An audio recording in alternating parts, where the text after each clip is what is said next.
Hello everyone, welcome back to English Language Arts. Today I'm going to be talking to you about our argumentative writing essay, what the prompt is, and we're going to break down our learning goal for this. First off, I'd like you to take out your planner and write down the learning goal. It is, I will write an argument that includes claims and counterclaims with supporting evidence for the prompt. What is a human right that humans should be guaranteed? After you write that down, I want you to take out all your notes and articles and your bullet journal because we're going to be looking at that in a little bit more depth in just a moment. So our prompt, as I'm sure you read already, is what is a human right that should be guaranteed for all? So this is a human right that we may have talked about already. We've done plenty of research already, and here we have our infographic again over the Universal Declaration of Human Rights. So after all of our discussions that we've had, I want you to pick a human right that you firmly believe that everyone should be guaranteed.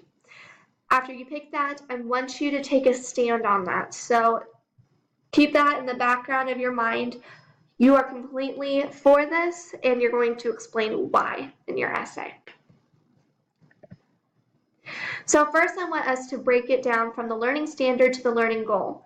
Our learning standard is the same standard we've been working with all year for our different writing prompts. We've already done our informational writing and our narrative, and those components include you're going to be following the writing process and produce a clear and coherent writing piece in which you have development and organization, style, and voice that are all appropriate for the task, purpose, and audience. So specifically for our argumentative text, you're going to develop an argumentative writing piece by introducing and supporting a claim with clear reasons and relevant evidence, acknowledging counterclaims and establishing relationships between claims and supporting evidence. Whew, that's a lot. So we're going to break that down today, and we're going to figure out specifically what are our main things that we're going to be looking at. So in our learning goal overall, I want you to think about this regarding to yourself. I will write an argument that includes claims and counterclaims with supporting evidence for the prompt, what is a human right that humans should be guaranteed? So breaking this down, we have four main components to this learning standard. We have focus, organization, elaboration, and evidence. Let's take a look at focus first. So for this part one with focus, the learning goal for this one is I can develop a clear and maintained claim in writing. So what we're looking here, just like what we did specifically in our expository essay, is a thesis. And you can see here, this is our taken from our rubric that I've passed out to you. So here's advanced, here's proficient, this is basic and below basic. The goal I have for all of you is to hit this proficient mark, and that is the thesis, the claim is clear and maintained throughout writing. So throughout your whole entire essay, I can acknowledge what your overall claim is. In order to move up that scale a little bit, I'm looking for your thesis to be really strong, clear, and maintained at a high level throughout your writing. So speaking of a thesis, I want us to go back and review that a little bit. A thesis is a statement that is put forward as a premise to be proved.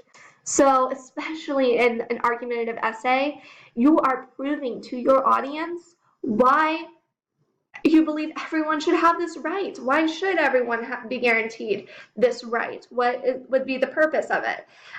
So you're going to first choose your human right, and then second, you're going to create one sentence, and that's your main claim, your argument for why everyone should have this right. And make sure you're taking a firm stance on that side of the argument. Something I've seen a lot of students before who have come through and have practiced their writing skills is it's not clear, or it's not a definite side of an argument, and that is going to sway it's not going to sway your reader as much unless it's clear and firm in what you're saying. So here, let's take a look at this incorrect example. Freedom of speech is very important, but it is hard to ensure everyone will respect each other. I love that you have, like, this student here has the subject, and you start off stating it's important, but then we have the other side of the argument, and it's not really clear what the side of the argument is. In fact, I think this could be a really neat counterclaim that they could later on put into their essay. But it's not as clear as we're looking for a thesis. A correct example is freedom of speech should be guaranteed to all people because it is important for people to be able to communicate without fear of getting in trouble. This is very, in my words, it's concrete. It explains, this is my side of it. This is my main reason as to why I'm supporting freedom of speech. And I could see a student branching off and explaining the reasons as to maybe how people do get in trouble communicating things and how that shouldn't be allowed. And so I believe this is a really solid thesis here. So breaking down the learning goal a little bit more, for part 2, organization is a big part for an essay. And I'm going to ask, after you've written your essay, can you trace and evaluate the argument? Your overall thesis, is it clear? Is it following through that essay?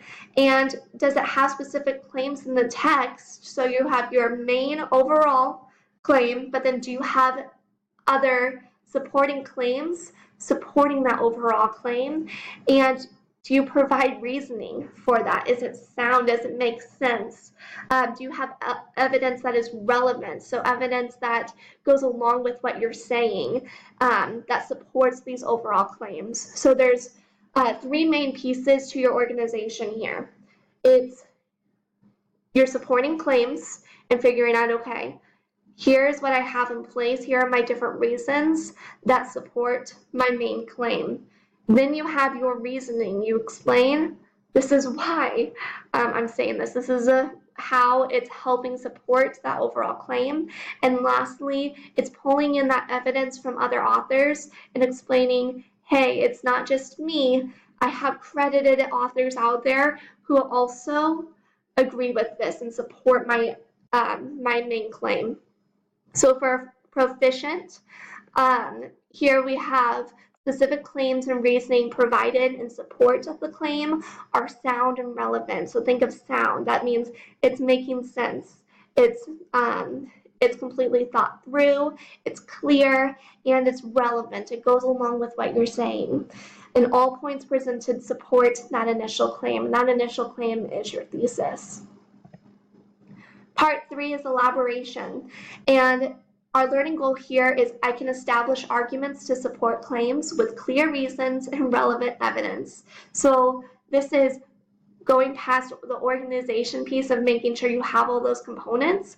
This is making sure you have relevant evidence and you have clear reasons supporting that. So organization and elaboration kind of go hand in hand.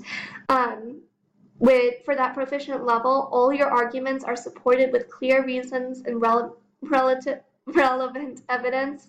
And this is something a little bit new. It states here, counterclaims are acknowledged and defeated through additional reasons and evidence. So I will be looking for, in your essay, you should also acknowledge the opposing side and explain how they're wrong.